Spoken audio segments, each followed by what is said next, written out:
It's like every time I open TikTok, bam, another anti-aging ad or hack, And half the time, these skincare gurus look like they just got their driver's licenses.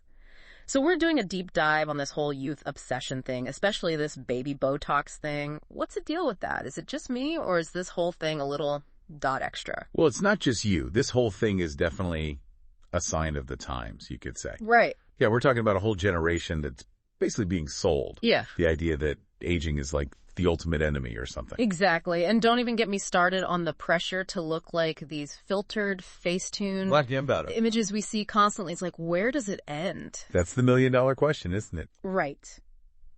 Okay, before we get too deep into this rabbit hole, let's take a sec to thank our sponsor, topnaturalhealth.com.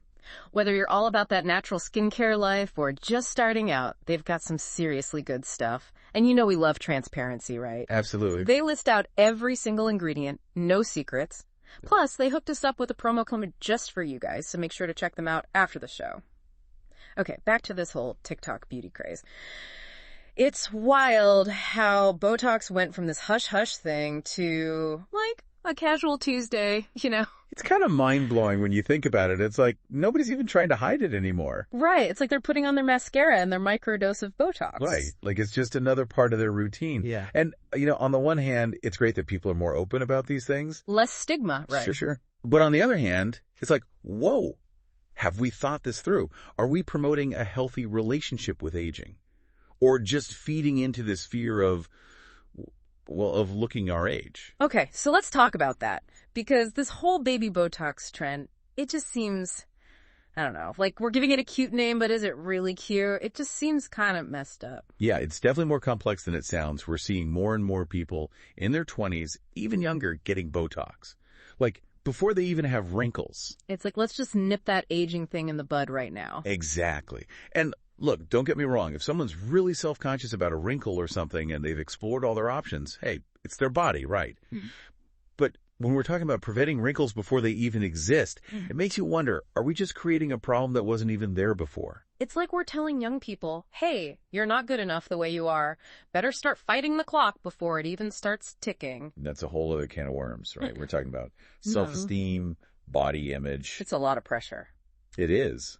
And I think we need to be really careful about the messages we're sending, especially to young people. Absolutely. It's like we're saying, don't even wait till you get there.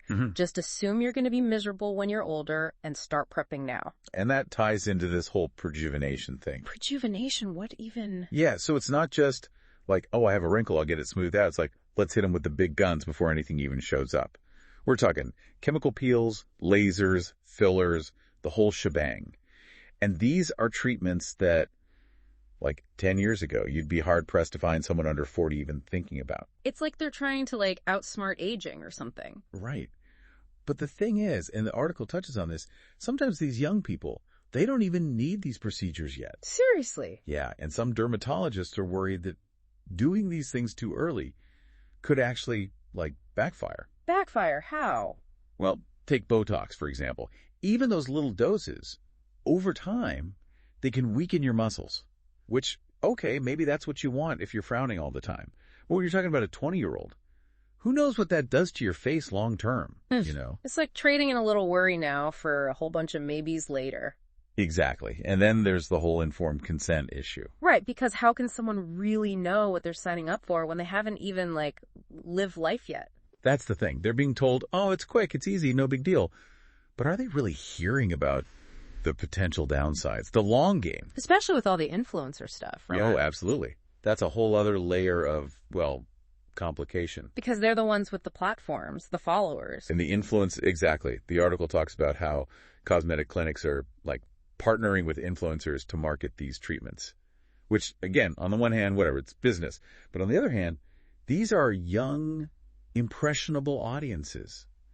And there's not a lot of regulation in this space, So it's like a free-for-all. Pretty much. It's like the Wild West of advertising, and it's hard to know who to trust, who's being honest about the risks and benefits. Right. So we've got all this pressure to look young, but then what about the actual science? Does any of this stuff even work?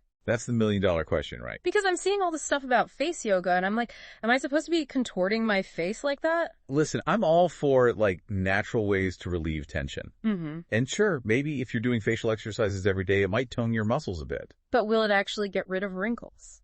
The evidence is pretty flimsy, to be honest. There's just not enough research to back it up. So, fun to try, maybe, but not a miracle cure. Exactly. And it's the same thing with this whole microdosing Botox thing. Because smaller dose equals less risk. Right. Not necessarily. It's still Botox. Uh-huh. And even those tiny amounts, over time, they add up. And we just don't know what that means for young skin in the long run. It's like just because we can do something doesn't mean we should, right? Mm-hmm. Right. It's about being thoughtful, weighing the risks and benefits, and having realistic expectations. Aging is a natural part of life, and it's okay to, look your age. It's like maybe instead of trying to erase every line, we should be celebrating the fact that we've, lived long enough to get them. Now you're talking. It's about reframing the narrative, changing the way we think about aging. Because there's beauty in every age, right? Absolutely. Okay, speaking of things that are beautiful, let's take a quick break to thank our sponsor, topnaturalhealth.com. They're all about those natural ingredients, those transparent labels, and guess what? They're giving our listeners a sweet discount. Just use our code at checkout. Okay, now, where were we? Ah, yes. Aging gracefully. It's not about erasing the journey, right? It's about, owning it. Right. And honestly, it's really refreshing to see this movement toward, natural beauty, people embracing what they've got. Yes. And not just that, but looking for other ways to feel good. Ways that don't involve, needles and lasers and... Things that actually, nourish your body from the inside out. Right. And the article did mention this, about those ancient practices, like traditional Chinese medicine, Ayurveda. Yes. Yeah. There's so much wisdom there, This whole focus on holistic wellness, preventing problems before they even start. I think they were ahead of the game. Right. And, sometimes the simplest things are the most powerful. Eating well, moving your body, getting enough sleep. Oh my gosh, sleep. Tell me about it. Right. But seriously, those things make a huge difference. Mm-hmm. And they're often the first things to go when we're stressed, overworked. Or, scrolling through TikTok at 2 a.m., comparing ourselves to... Exactly. It's all connected. Our mental health, our physical health, the way we feel about ourselves, It all shows up on our faces, It's like maybe true beauty is about more than just, how smooth our skin is. Maybe it's about, how comfortable we are in our own skin. Wrinkles and all. Right. It's like, this is me, this is my story, and it's beautiful. Exactly. And I think that's a really powerful message, especially for young people who are bombarded with all these images of, perfection. Totally. It's like we need to change the narrative. Aging is not failing, it's living. Preach. And starts with self-acceptance. Embracing who you are, right here, right now. Yes. Loving the journey, wrinkles and all. Love that. Well, on that note, a huge thank you to topnaturalhealth.com for supporting this deep dive, for being all about that natural, healthy, love yourself vibe. Don't forget to check them out, listeners. Use our code for a sweet discount. Yeah. Because we all deserve to feel good inside and out, right? Absolutely. So as we wrap up, it's clear that this whole anti-aging thing, it's bigger than just, which cream to buy. It's about how we view ourselves, how we treat each other, and how we define beauty in a world that's constantly trying to tell us what's good enough. So here's a little something to think about. What if, instead of fearing aging, we embraced it? What if, instead of trying to erase our stories, we wore them with pride? Just a thought. Until next time, stay curious, stay kind, and remember true beauty, it really is ageless.